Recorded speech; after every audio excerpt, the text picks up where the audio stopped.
Krampus is one of the most disappointing movies I've ever seen. The film had all the material to be a great movie. You have some interesting folklore, a holiday horror movie idea. You have a director who has proven they are capable of holiday horror movies getting a bigger budget.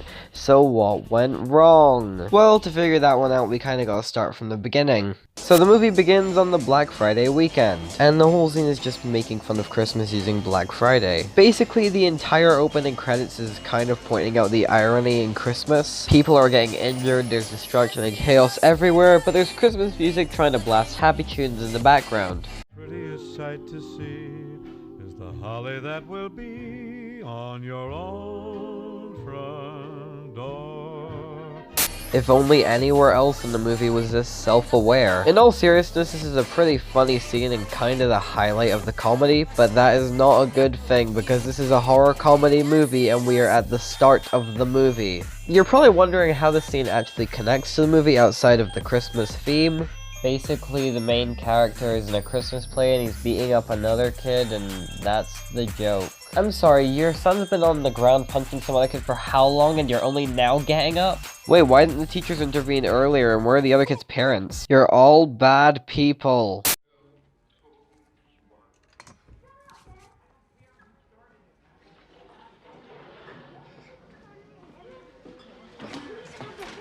You're gonna write an apology to the rest of your class for ruining the recital. What are you thinking, Max? The kid was twice your size. Yeah, but Victor Klinsky's always ragging on Christmas. Jesus Christ, there is so much to unpack with this single moment. Man, the family are yelling really loudly. That's very clearly not a dub at all. And just look at this camera turn.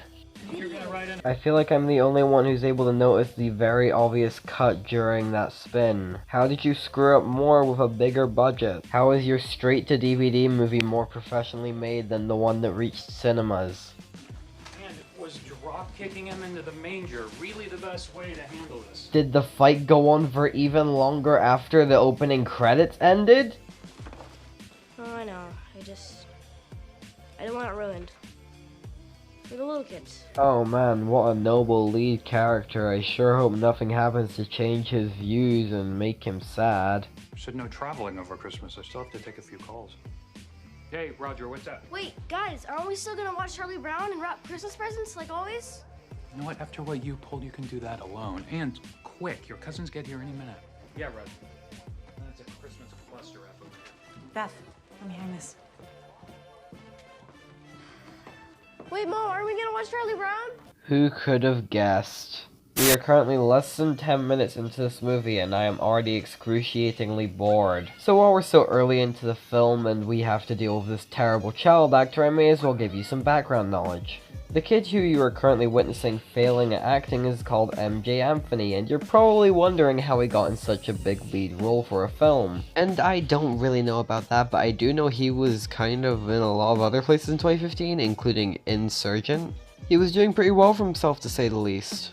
But a detail I find very interesting about this is that he's not really present on the DVD of this film, despite the fact that he is the main character. So if you take a look at this absolute embarrassment of a DVD cover, like why is better white and the rest red? Like shouldn't it be the other way around to emphasize stuff? But if you look at this awful blurb, you can see that the ensemble cast includes Adam Scott, Toni Collette, Alison Tolman, David Koechner. It does not include MJ Anthony, and if you look in the credits, he's pretty far in. Like, there's another name that wasn't up there that comes before him. It's kind of hilarious. He's also not on the back of the film. He's not on the cover, obviously. I mean, it's Krampus' hand. He's nowhere on this, despite being the protagonist. Maybe they just felt ashamed because he couldn't act. Oh, I know. I didn't want it ruined. For the little kids. So our protagonist, Max, is struggling to think of what he wants to ask Santa for.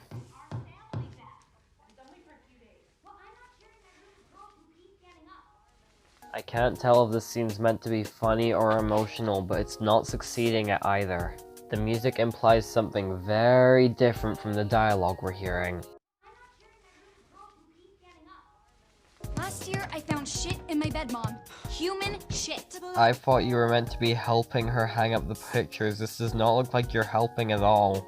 To the last time. time. That was their dog. At time of recording this segment, the last video I posted was my Midsommar review, where I very much praised Toni Collette's incredible performance in Hereditary, so believe me, this is painful.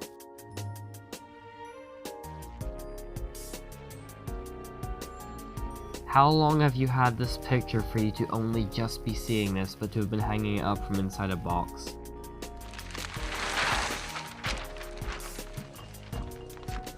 Thanks, Omi. Omi? Make your obvious jokes now, because this is the only interesting character in the movie and we should try and preserve that. Omi and Max have a very boring conversation that's just a lot of foreshadowing. An ihn zu glauben heißt, an den wahren Geist von Weihnachten zu glauben. An den Geist des Gebens und des Opferns.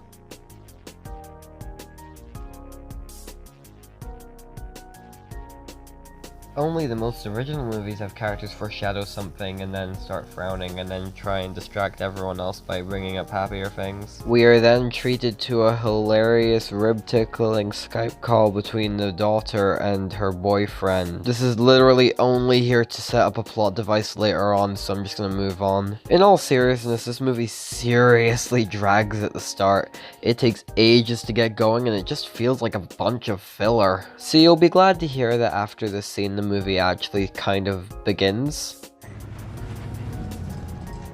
What? What's wrong? Everything.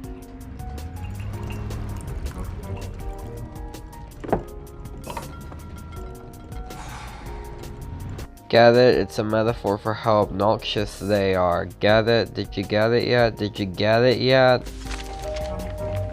Jesus Christ, we get it, they're obnoxious. So the other family arrive and the film sets out to try and make them as unlikable and stupid as possible, excluding the aunt, because we really want to spend a film with unlikable characters. That sounds fun. You know, for broken presents, they sure look fine. Let me help you. Yeah, we brought Rosie. You don't have a cat, do you? It's fine, right? It's fine. Why didn't you just call ahead? So, would you ask Santa for this year?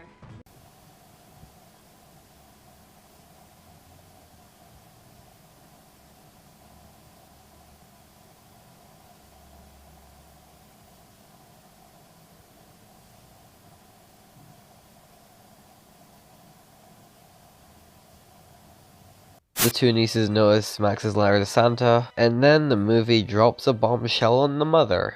Christ on a stick, would it kill you to shovel your walk? I could have broken a hip out there. Surprise! Please don't be mad.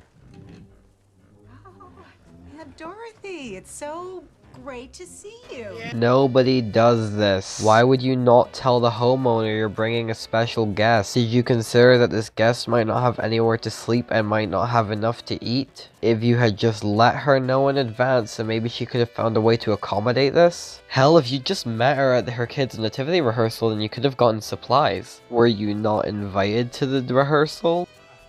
Sorry, wasn't there another... child? Chrissy! Darn it! Jordan, I told you to bring her inside. Not my kid. Come on, girls. Tommy, help me get the baby and the rest of the girl crap. Do you mind? We get it, they are obnoxious, you can stop anytime now. Oh my goodness. A holiday rose is a surprise. Hemorrhoids are a surprise. She is a goddamn nightmare. What were you thinking? Come on, she's not that bad. She's not. Besides, she tricked me, okay? I thought we were just dropping off gifts and she came to the door with a suitcase. What was I supposed to do? Tell her she's to spend Christmas by herself? No, but at least you could have warned me when one of your mistakes is going to become my problem. You think everything I do is a mistake. So you have no problem with the fact that you might not be able to even take care of this person and actually have them in your house, but the problem is in fact that they're insufferable. Doesn't that make the first part worse? Yeah. Oh, I'm going to go change her. Just set that up wherever you want to. The old truck smells like shit. So, what's for dinner? Now they're having dinner and it's just an excuse for a bunch of unfunny jokes.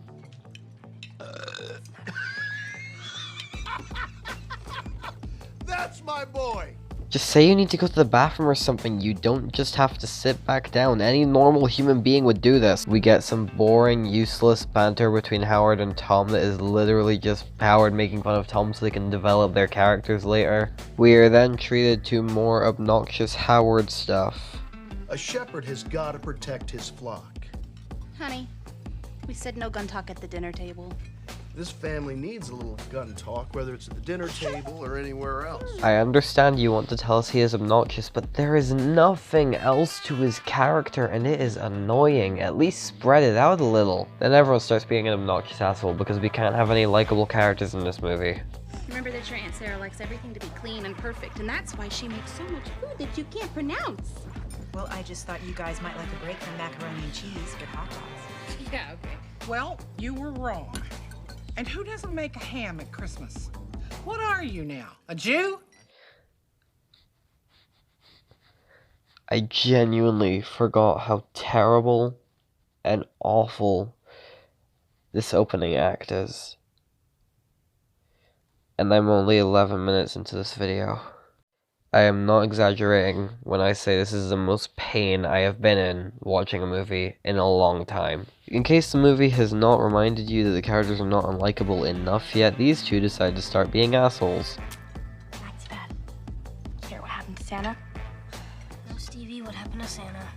Heard it on the news. His sleigh crashed in the Rockies. Shattered both his legs. Frostbite took care of his pain, but not his hunger. So to survive, he had to slaughter and eat his reindeer. Nobody else is talking. You'd think that the parents would intervene in this. Don't start anything. Hey, guys, take it easy. Are you blind and deaf? Then the characters continue bickering, and then more characters start bickering, and more characters are bickering, and more and more and more, and it's just infuriating to sit through. I don't know what you're talking about. You sure about that? Oh my god, finally, it's happened. Dear Santa, I know I haven't been great this year, and I'm sorry for that. But I was really hoping you could help out me and my family this Christmas. We need you. Oh, Max, you've had that so sweet. Give it back. Stop, Max. Blah, blah, blah. Bullshit, bullshit. Ah, here we go, Max's wish list. Stevie, stop. That's enough. Man, I sure do love when the entire scene rests on bad child acting. I sure do love that. Basically, Max just wishes he had a better relationship with his sister, his parents had a better relationship, his aunt and uncle had a better relationship, and his nephews were happier, I guess. They never explicitly say what the letter says. And of course, because the scene seems like it needs to have some level of emotion. Screw you. Dad does not wish we were boys. Who wants creme brulee?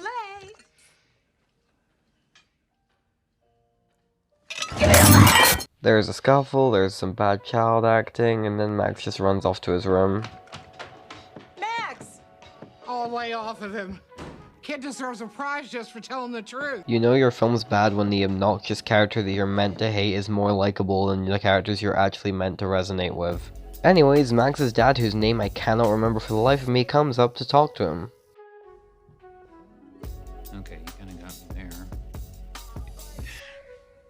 Or maybe it makes us work a little harder to find what we do have in common, you know?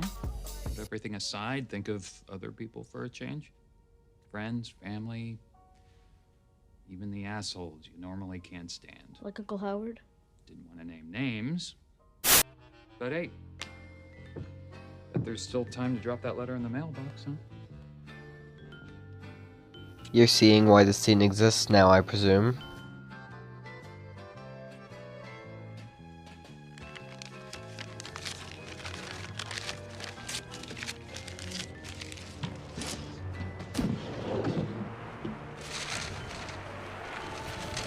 Hey, remember when I said that back earlier when the other family showed up, that was where the film began? Yeah, I lied. The film actually begins here. But hey, at least we're literally seconds away from being 20 minutes into the movie, and the film's actually beginning. We're not even a third done with this. Yay. So it's the next day and the power's out and it snowed overnight. Oh, creepy snowman. Oh no, that wasn't there before. Ah yes, the old movie trick of putting a filter on your movie to try and make everything look colder. Can walk over, check with the Turners. The Turners are in Hawaii. The Lamberts are in Florida. And the Cartwrights stopped talking to us after Max's noodle incident. After his what? You'd think he'd know what his son had done. Then somebody's at the door. Merry Christmas. Yeah. Wow. Honey, stop to carry. Some weather, huh? Yeah, it's ghost town out there. Girls were a nightmare. No kidding. Hey, these two? Not mine. Must be from the boys in brown. Who are the boys in brown? I googled this and all I got was some 1940s movie. Is this a reference to Amazon? Hey, look at this. Huh? What? They got more stuff. And how come rich people get all the free shit? I don't know, honey. Democrats, probably. Just editing through this, I don't think you know just how much I want the first third of this movie to be over. In case you have not yet noticed, it is just one joke over and over, and the joke is not very funny. We get it, you're obnoxious characters, you can shut up anytime. Who needs this much cheese? One singular moment for saying I do it. Guys, I've texted Derek like 9 times and he still hasn't written back. That is not normal. It's the blizzard, honey. Nothing's working right now. Then can I walk over and check on him? It's only a few blocks. I don't think that's a good idea. I could see if anyone else has power on the way. She'll be fine. Okay. 1 hour. Your boyfriend has been unable to get your messages, and we are presuming this is from the blizzard, but we are having complete faith in the fact that we will be able to contact you if anything happens to you. You will have no way of contacting us, your parents, if you're in danger. This could end pretty horribly for you. Yeah, you'll be fine, sweetie. Just be back in an hour. So Beth goes out to go see her boyfriend while Omi makes people hot chocolate. Man, don't you just love fake snow that's really obviously fake? So Beth's walking to her boyfriend when all of a sudden it gets really dark.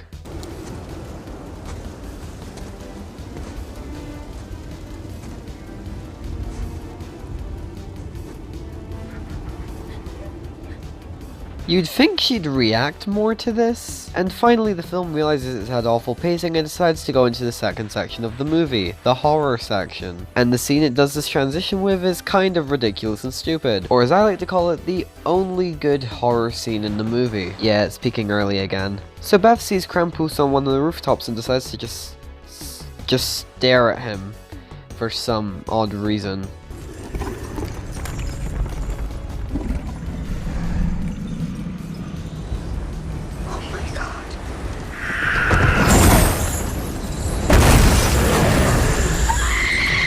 So Beth decides to actually start acting like a human being and starts running away from Krampus, and actually I really love this part of the scene where he's jumping from roof to roof, like how Santa goes house to house to deliver presents. It's something I didn't pick up on my first watch because this scene's actually kind of tense. It's a nice little subtle detail and I kinda wish there was more stuff like it in the film. Then Beth finds a vehicle. Oh yeah, it's another DHL ad. I guess Krampus hates product placement just as much as I do. Maybe he's more about Amazon. Okay, so if you haven't noticed yet, Beth's in a bit of a pickle. She's found a vehicle, but there is very clearly a dead man inside. She has also found that it is incredibly difficult to open the car door. Will she A. try and smash the car window to get inside? B. Continue running down the road / to a house for help? Or C. Try and call for help using her phone despite the fact she knows it will not work? If you picked C, then congratulations, you'd be more useful in this type of situation than Beth. After Beth finds the dead body, she instantly decides the best course of action is to go underneath the truck, which, sure, I understand she is trying to hide, but at the same time she's kind of incapacitating herself if it finds her. So of course Krampus finds her and decides to just dick around instead of killing her.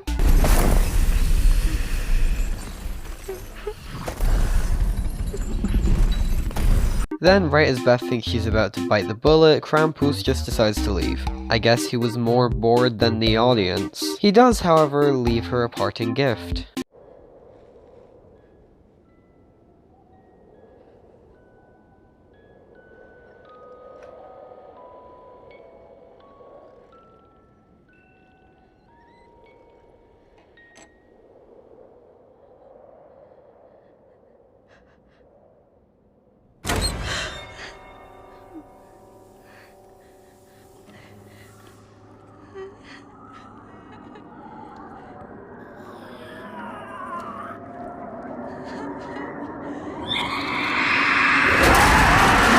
I kind of find it impossible to feel bad for Beth here because she had a long time to get away from this thing. Why would you stay under the van when you're pretty sure you're gonna die? She seriously stares at this thing for about 30 seconds. And thanks to some good tension, some cool moments, and Beth being the most likable of the obnoxious characters, that was the highlight of the horror. Yeah, this film doesn't really get much better. However, I'm going to cover the next third of this movie in a part 2 of sorts. Each third of this movie takes up its own genre, so I'm going to cover them one by one. And personally, I'm just glad we're done with the comedy. Stay tuned for a part 2 of this when I get around to uploading it. Who knows when it'll be, hopefully at some point in July. Hopefully this isn't copyright stricken and you're not seeing this in August. That's the end of this video. Like, share, subscribe, and bad outros, and I'll see you in whatever I do next.